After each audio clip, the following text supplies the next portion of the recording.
Okay, thanks for coming back again.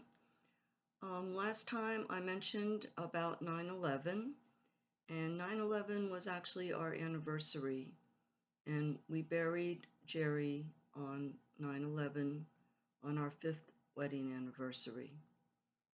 And um, 2 years later was 9/11 tragedy that hit America. So it was a very eventful day for me. Um, Okay, I'm going to go on now with my marriage after um, the suicide. Uh, it was very difficult for everybody. We really should have had family counseling, therapy, and we didn't. At Seventh day Adventist Church, two of them, I told you that I was close with two churches, and they did not, even though they did the funeral, they did not follow up. They did not. Um, it's kind of like they dropped us after that. I think it might be that they thought suicide was a sin and they didn't know how to handle it. Um, I don't know, but I really felt like they dropped us pretty much. They did not. They were not there for us like they should have been. And that was very discouraging for me, very disappointing. And I tried to get Mark into some counseling, and he didn't want to go. And we really should have went. We did go for a little bit of marriage counseling sometime after that, but only like one or two or three times, and it just wasn't fruitful at all. And his heart wasn't into with that. He was so depressed. And I told you, you got to watch the previous if you want to hear this story, because there's a lot leading up to all this. But then he started another job. The enterprise endeavor with the brother didn't work out so well, and he started another job. This guy, my husband, he was just a really amazing man. He knew so much about so many things. He knew how to do almost anything. He knew how to fix everything, how to make everything, how to run everything. He was just really amazing.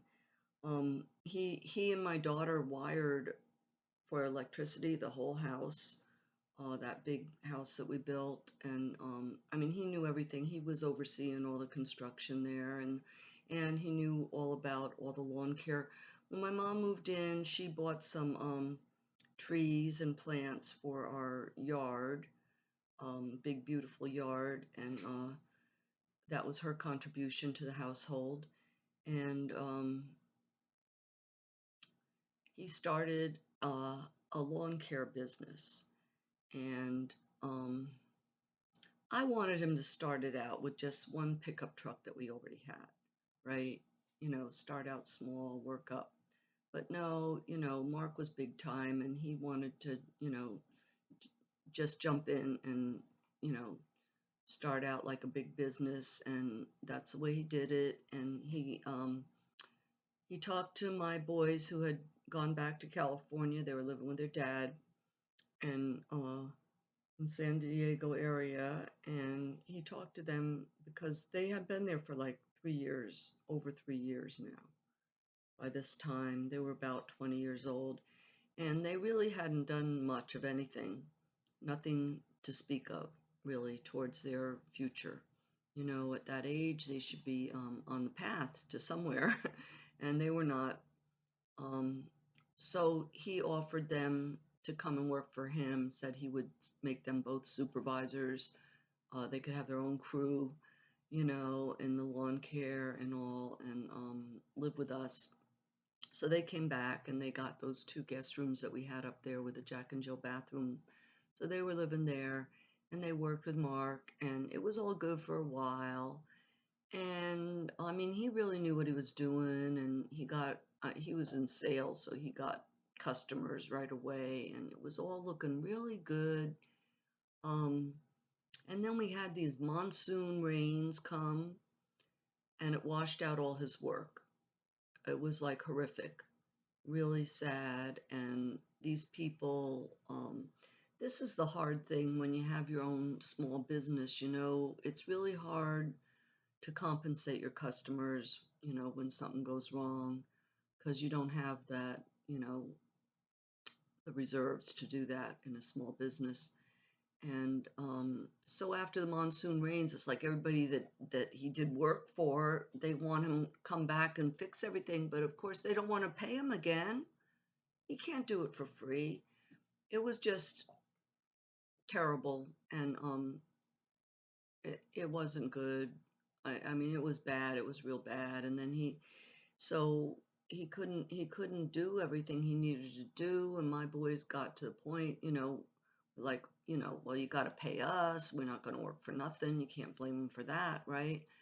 Um, they didn't understand. They were still young, I mean, they were living with us, that should have been enough. But, you know, they didn't get it. And poor Mark, anyway, he just got more and more depressed, and things got worse. Uh, I felt more distanced from him. It was almost like living with a zombie after a while because he got real quiet, and he was staying away from home more and more, where he would even stay away from home for like 4 days at a time. And then he would always come back apologizing. And um, I'll tell you something though, I never felt like he was cheating on me. I never had that suspicion, never felt like that. I always felt like he loved me. He wasn't interested in any other woman or anything like that. I don't know, but I never felt that with him. Um, I think he was just, off on a binge, you know, and he needed to have his space.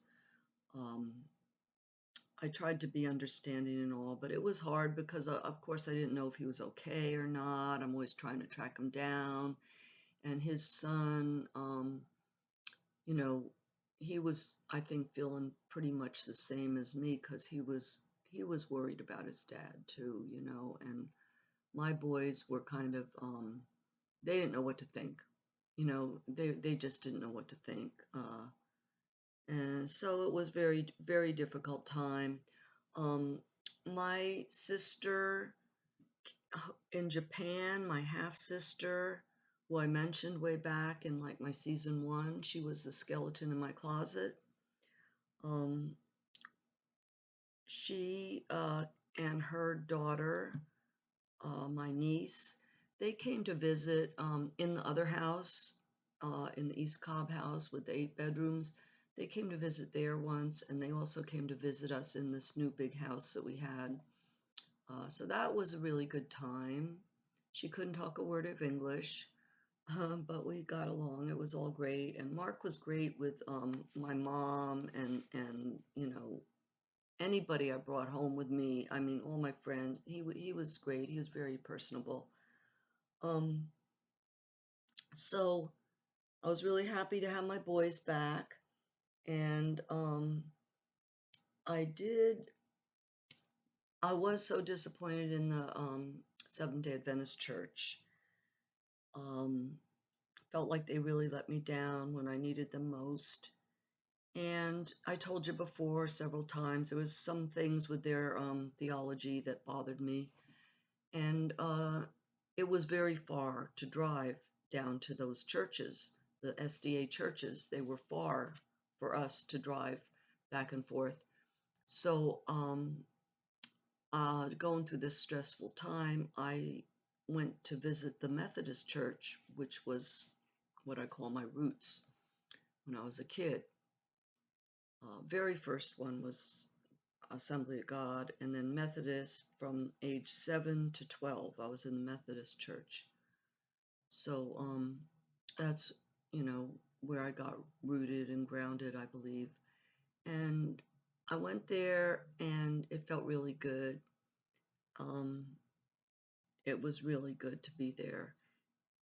And I got to tell you, they taught me something that very first time I went there that I never learned all those years, like 25 years in the Seventh-day Adventist Church.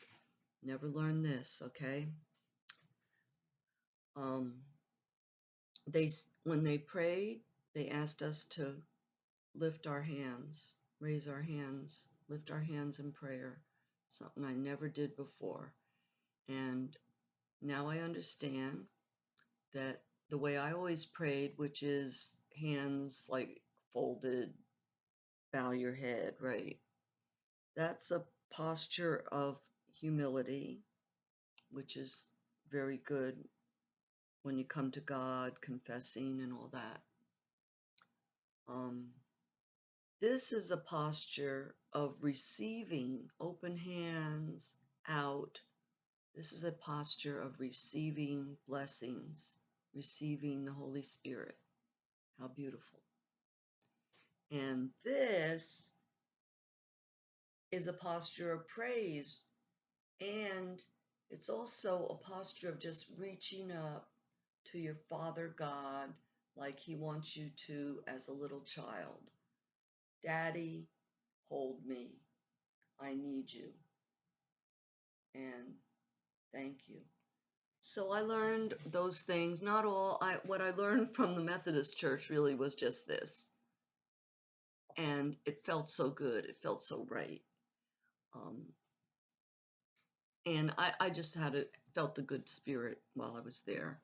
So I kept going there, stopped going to the Adventist church after 25 years, and it was a relief. It felt really good to my heart to be back in the Methodist church. And things were falling apart in my house. Um, no one was there except, well, the boys were there, but they, after they quit working for Mark, well, the whole business fell apart. Um, everything was bad, you know. They went to live near, their sister was in Athens, Georgia, going to UGA, University of Georgia. And they went to live near her. They got an apartment together in Athens near her. And that's where my one son met his wife while he was living there. He's still living there. Anyway, so they both got jobs out there. That was good. And um, so one thing that happened, because we have this great, big, beautiful house now. I mean, what most people would consider a dream house for sure. I never dreamed about having a house like that, but I got it. Never dreamed of it. I was never one to have dreams and fantasies like that about, you know, I just never did that. I'm always been more about today, living in the moment. I always did have some goals, but mostly living in the moment, working towards those goals, but no fantasies and about my future and stuff like that. Anyway, I was in the house, believe me. Beautiful, beautiful home. So I invited at my job, I worked for one of the biggest top, uh, Fortune 200 companies, right? Um, and they would from time to time, have these different special events for the employees and all at the corporate office, right? And so I told my manager, I said, well, let's have everybody come to my house, and we just party at my house one time, call it team building. So we did that. I invited the whole finance team, came to my house, and we had a big spread of food that they bought, of course. And we played games in my yard and pool table, and we just hung out and had a great time all day. So that was pretty awesome. We had a couple other parties at the house because we had the full basement with the bar and the pool table and everything. A couple parties of Mark's friends. Um, so that was good. And let's see. But all in all, things got bad, really bad, downhill, because I mean, we didn't go to any kind of grief counseling or anything like that. And um, uh, I just felt under a lot of stress. My husband was extremely depressed, which you can imagine, losing your son. And it got to the point where I couldn't take it anymore. I mean, it was over 4 years after the suicide that I decided that I couldn't live like that anymore because it was like I didn't have my husband anymore. He was some kind of just a ghost of a person. Uh, and I didn't know if he would ever snap out of it because it had already been 4 years, and I felt like I did everything I could to help him, and I didn't see the light at the end of the tunnel. And I myself felt like for my own self, I had to uh, pull myself up, and I didn't feel like I could do it looking at him in that, you know, sad, depressed state all the time. And um, maybe I should feel guilty for that. I did for many years. I felt, like I should have had more patience. I should have held on longer. Um, but in the meantime, also financially, as you can imagine, because, of the work history I told you, everything fell apart, nothing worked out. Once he lost his big paying job, we lost everything. I mean, one thing after another fell away. Um, it was bad financially. We couldn't carry on. And good thing I kept on working. He told me when we first got married, I didn't have to work anymore. Thank God that I kept my job because, um, that was a little bit of a lifeline, but I could not pay all the bills with my salary. We were living way beyond my salary. And so things got very difficult. And like I say, we ended up losing everything. Um, while I'm in this period of time living there, I got to tell you one thing that I just thought of, it just hit me. A tornado experience that I had. I was with my mom at Walmart in Cumming, Georgia, and it was in the afternoon, and I had a BMW at that time, and uh, it all of a sudden the sky got black, and it was a tornado coming. I mean, obviously, it was like there. It was like the whole sky got black in the middle of the day, right? So this is the second time this happened to me with a tornado. Um, I guess I'll have to go back and tell the other. I'll tell the other time later. Anyway, so I'm with my mom, and I'm think first thought, take cover in the store. Then I'm thinking about that Walmart store didn't seem like very good protection. I could just imagine it being blown away. So I said, we're going to try to make it home. So we went to the car and I started driving home. And the way home, I went the back way, which was along the Lake Lanier. And driving along Lake Lanier, and the wind was so hard, the rain was coming down so hard. And it got to the point where I was flooring the gas on that BMW, and my car was not moving. It was not moving. I was just standing still, flooring the gas. And I knew that tornado was right on top of me with that centrifugal force, not allowing me to go forward. It was trying to pull that car up. And I turned into this dirt driveway in between trees. And I was able to do that. And we just stayed there until it finished. I mean, till it blew over. when that happened, when I couldn't move, trying to floor that BMW, um, I thought we were going to blow right into the lake. That's what I was scared of. I thought this car's going to blow right into the lake. We're going to drown. Um, but thank God we were saved. Okay, I'll tell you another one while I'm on the tornado subject. It was when I was in my job at the Ravinia, which is right on the perimeter, right across the street from Perimeter Mall in Atlanta. Um, One time, same thing. Uh, it was daytime, and all of a sudden, there's big glass windows all around the building. The whole building is glass. And it's 29, no, it's 31 floors. I was on the 29th floor, 31 floors high. And all of a sudden the sky got black. Everything turned black, and over the loudspeaker, which we never ever heard an announcement over the loudspeaker before. All of a sudden on the loudspeaker, take cover immediately, tornado is in the area. Take cover immediately. Go to the stairwell. Take cover immediately. And so I went to stairwell. Everybody's in stairwell. It's all cement in there. We had to stay in there. It's probably about 20 minutes. Everybody's just in there praying. We came out along Ashford Dunwoody Road right there.